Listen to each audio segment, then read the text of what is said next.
We head to the appointed meeting spot, right at the turn of the hour. Even during the day, the forest felt hostile and foreign, but now at night, it's downright scary. Each rattle of a branch is a demon's footsteps. Every gust of wind is a monster's breath. I stand close to Tara, treading on the backs of her feet several times. I think this is supposed to be the place. I look around the area. It's indistinguishable from the rest of the woods. My only comfort is the tiny pinprick of light that represents our cabin, back at the forest's edge. A feeling of dread creeps its way up my spine. What if this is a trap, or a setup? Maybe Morgan just lured us out here into the middle of nowhere and is waiting out of sight with a knife in hand or something. Considering we traveled thousands of kilometers to get here, if this was a trick, we fell for it hard. Maybe we're early? I know that we're not. Tara sweeps the flashlight around, illuminating a few identical trees before the light's beams peters off into oblivion. Maybe we should just go back. The light passes over Morgan, suddenly a meter away from us. Ah! Tara jolts backwards, crashing into me. The flashlight plummets to the ground, bouncing once before stopping. I keep my balance, barely, and catch Tara's arm to stop her from falling. Are you okay? Short term, yeah, but I think I just lost 10 years. What about you, Mads? I'm fine. What on earth were you doing? Me? I was waiting for you. Where? Didn't you hear us? Just over there. Sorry, I had headphones in and I missed you. You were just standing in the dark? In a forest? Wearing headphones? Yes? Why? At a loss for words, I can only shrug. Does hanging out alone in the dark, in the middle of nowhere, not register as weird for Morgan? You just spooked us a little is all. No worries. She stoops down and retrieves the flashlight from the snow, trying it on her sleeve. She brushes off the snow the same way she brushes off Morgan's actions. Anyway, it's all good. What now? Morgan turns and faces the trees, shining her flashlight across them. I thought we could walk around a little. It might help you get a better feel for the area. Behind Morgan's back, Tara and I exchange a look of concern. Tara gives me the slightest of shrugs. I'm still reluctant, but I nod. If Morgan's planning to kill us, it's not like it'll make a difference whether she does it here or in the forest. And I'm pretty sure she's not a murderer anyway. Sure, lead on. Morgan sets off without another word, and we follow just a couple paces back. Are we going somewhere in particular? Not really. I doubt you want to go too far in this late at night, right? Right. That's fine. We'll stick to the edge then. As we walk, Morgan keeps her flashlight pointed straight ahead in the direction that we're going. Tara, on the other hand, swings hers around, looking up trees and out into the abyss. She and I brought only one flashlight with us. The spare is sitting in one of our suitcases back at the cabin. I regret leaving it behind, just on the off chance that we somehow get separated. So, did you learn anything useful today? Not really. We went around town some, but most people didn't really want to talk. Yeah. How'd you know? That's how it is around here. People are mistrustful. I was kind of surprised by that. Figured with how out of the way it is here, that we must have been, I don't know, treated like celebrities. Hey now, don't project. But something like that. It's more like they isolate themselves by choice. We have internet and TV. It's just that lots of people choose not to use them. I'm guessing they probably had some not so nice things to say about me, right? Neither Tara nor I respond. Our silence lasts a beat too long. It's okay. I'm used to it. You don't have to pretend or anything. Light shines in our faces as Morgan turns around, half smiling. Hey, you two don't need another assistant back where you live or anything, right? My mouth flaps like a fish while I try to think of a diplomatic response, but then Morgan laughs and faces forward again. Just kidding.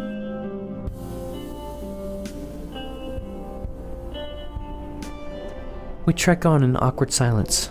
I'm not even sure what we're supposed to be doing or looking for. We're just wandering in the dark, trusting that Morgan knows how to get back to the cabin. It's cold and my feet are sore, and I'm once again regretting coming to Eysenfeld. I gently tug Tara's sleeve right by her elbow. When she looks at me, I silently gesture back to where we came from and shrug, hoping she'll get the message. Now? She mouths back. I nod. She gives a worried look over towards Morgan, who's now slightly farther away. Tara holds up 5 fingers. 5 more minutes. Sighing, I nod again. We hurry to catch up with Morgan. Something wrong? Oh no, Maddie, had something in her shoe. Oh. It's hard to tell if she buys it. I wouldn't. Mentally, I'm counting backwards from 5 minutes, already imagining the comfort of my bed and blanket back at the cabin. I'm going to survive a whole month of this is an issue for future me to worry about. I got lost out in this part of the forest once. 3 minutes and 32 seconds. 3 minutes, 31 seconds. Don't worry, though. I know my way around now. Yeah, they mentioned something about that. I step on Tara's foot again, this time totally on purpose. I thought they might. Her tone is completely nonchalant. At least Morgan seems impossible to offend. It's too bad it looks like it's going to snow tonight.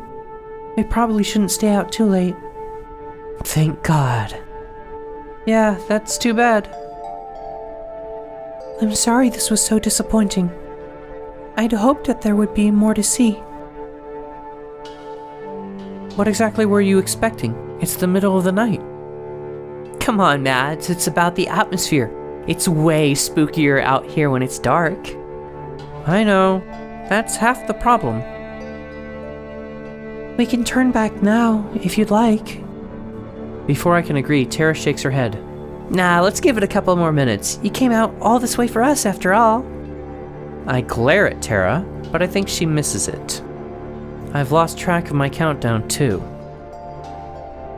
Whatever. We traipse aimlessly through the snow for a while longer. I stare at my feet, more than at the path ahead, and simply follow in the footsteps left behind by the other two. So I nearly slam into Tara, who's come to a complete halt yet again. What now? I saw something. You did? Tara, stop messing around. Let's... No, I mean it. I saw something. I shut up. I can tell by her tone that she's serious. She saw something, or at least she thinks she did. The three of us turn and face the way she is. It's even deeper in the forest, barely lit by the moon. There was a light. Someone else walking around? There shouldn't be anyone out at this time of night. It's dangerous to be in the woods once it gets late. I opt to not point out the obvious hypocrisy. It was probably moonlight or something. It wasn't the moon, Maddie. There's something out there. Both of them point their flashlights in the direction Tara's looking. Aside from more trees, there's nothing to be seen. Tara... Maddie... She grins. This is what we're here for. Come on. Tara breaks into a run, leaving Morgan and I behind in surprise. We exchange a look before Morgan runs off after her. I have no choice but to go too. The regret is almost instant. Cold knives pierce my lungs with every heavy breath. I'm not in the best shape to begin with, and the snow and boots don't make things any easier. The only consolation is that we're running in a straight line, so it won't be hard to follow our path back. Every so often we pause to catch our breath. The pace is catching up to Tara too, who has to fight to keep her smile on. Morgan seems unfazed by it all. I'm about 3 seconds away from demanding that we give up when I see it. Way off in the distance, too far to identify the source, is a light.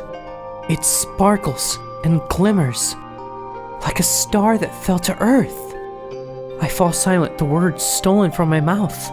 Then Tara points, stating what we already know. There it is! Buoyed by her second wind, Tara runs off again. This time Morgan and I are close behind. We follow the light, which sometimes blinks out, but soon reappears.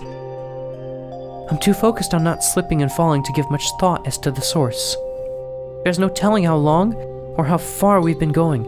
Somehow the light never seems to get any closer or far away. It's like it's running from us.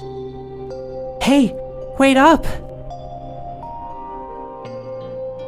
Tara yells out into the darkness. If whatever it is can understand her, it ignores her. Running is quickly becoming difficult. My lungs burn from the cold and my breathing turns ragged after barely a minute. Tara pulls further and further ahead from Morgan and me, her one-track mind fixated on that light. After a bit longer, I hit my limit and my pace slows back to a walk. Then I stop. I fold over, hands on my knees, and as I gasp for breath, Morgan crunches to a stop just ahead too, turning back towards me. Are you alright? I try to respond, but I'm breathing too heavily to be able to talk. I just wave my hand, gesturing for Morgan to go on ahead without me. But she doesn't. Are you sure? I force myself to stand and nod. I'm fine. In the murk, Tara becomes a disembodied light herself. Only the flashlight's glow visible. I watch it bounce to a halt, then slowly make its way back towards us. You guys give up too easily.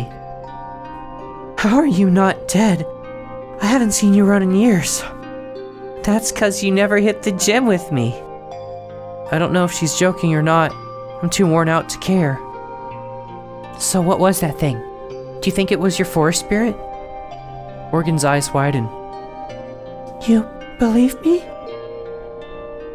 Tara shrugs. I'm considering it, at least. I mean, what else could it have been? Fairies. Morgan says it very nonchalantly.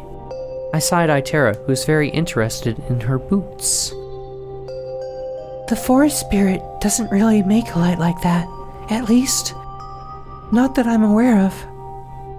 Right, that makes sense. Doesn't it, Mads? It was probably someone from the village.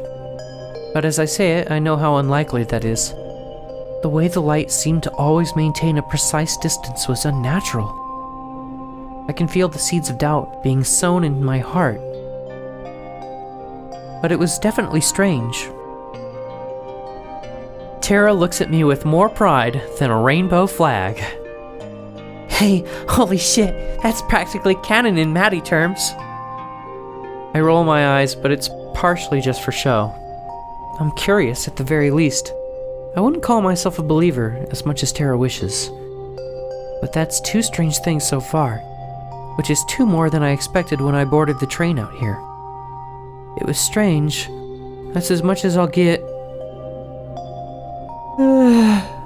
A yawn overtakes me in the middle of speaking. It doesn't help the pain in my lungs. Oh, guess it's past your bedtime, huh? I kick some snow at her and it bounces uselessly off her pants. With the way we've been bantering with each other, it really does feel a bit more like old times. Make that 3 strange things on this trip so far. We should begin heading back anyway. We can't go much further in before I'd get lost too. You still know where we are? Yes, of course.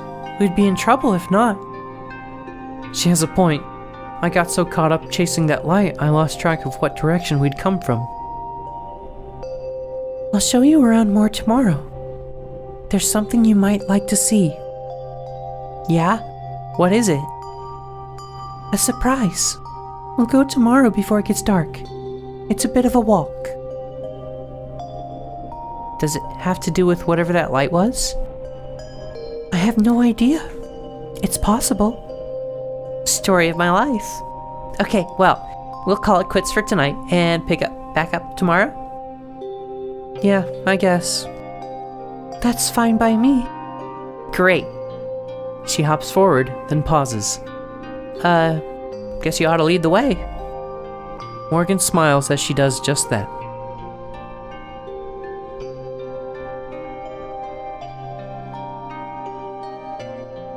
It takes us only 15 minutes or so to reach the cabin. We must have added a lot of time to our trip with all the wandering we did. Morgan bids us farewell at the door, which I barely returned before stumbling inside. I'm halfway out of my boots by the time Tara's inside. Guess you're not staying up late then. I'm out like a light the second I hit the bed. Tara grins, just briefly. Right. My hand is on the doorknob when Tara clears her throat. Hey, thanks for, chasing after that thing. I appreciate you playing along.